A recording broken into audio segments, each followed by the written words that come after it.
राजनाथ जी, अब मैं शुद्ध राजनीति पर आता हूं। आप 2 बार बीजेपी के अध्यक्ष रहे। 2014 में जब आप अध्यक्ष थे तभी पहली बार बीजेपी ने बहुमत का आंकड़ा छुआ।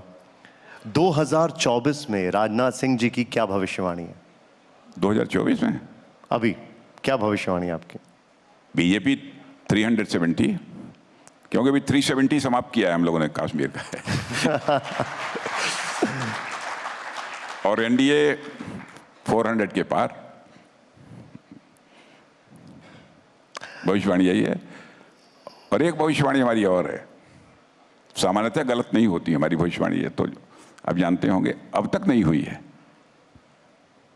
3rd टर्म में मोदी जी आ रहे हैं, 4th टर्म में भी मोदी जी आ रहे हैं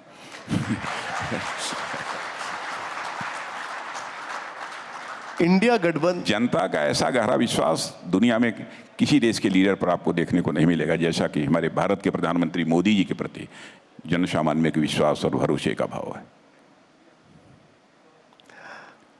करिश्मा हुआ है इकोनॉमी के फ्रंट पर, तो करिश्मा हुआ है। मैं भी लंबे समय से राजनीति करता हूं, इन सब सारी चीजों को देखता रहता हूं, पढ़ता रहता हूं, लेकिन आर्थिक क्षेत्र में जिस प्रकार से काम हुआ है वो अप्रत्याशित है। कोरोना के लगभग 2 साल के गंभीर संकट के बावजूद अपनी इकोनॉमी को संभाल लेना ये कोई छोटी बात है।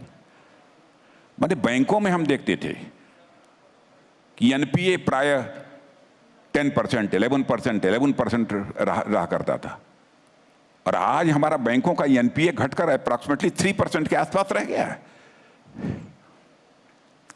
हमारी इकोनॉमी की growth rate in between 6 to 7% बराबर बनी हुई है।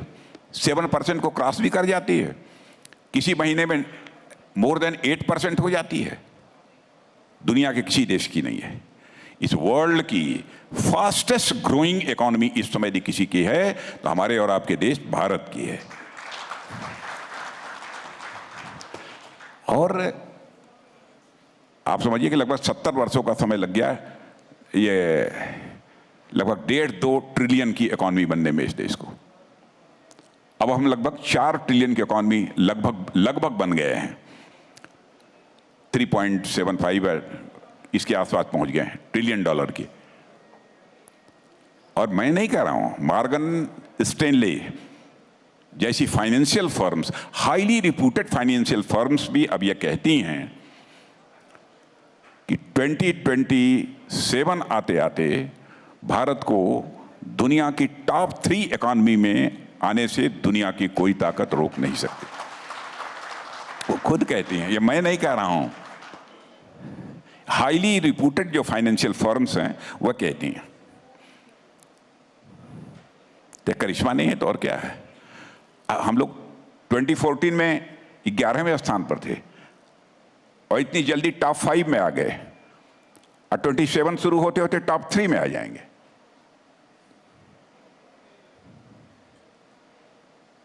यह है भारत। उस समय अपनी फिजिकल डेफिसिट को कम करने के लिए लोग इन्वेस्टमेंट बाहर से कराते थे, मांगते थे अपनी फिजिकल डेफिसिट को कम करने के लिए। अब इस प्रकार की क्राइसिस इस समय नहीं है, सब चीज अंडर कंट्रोल है।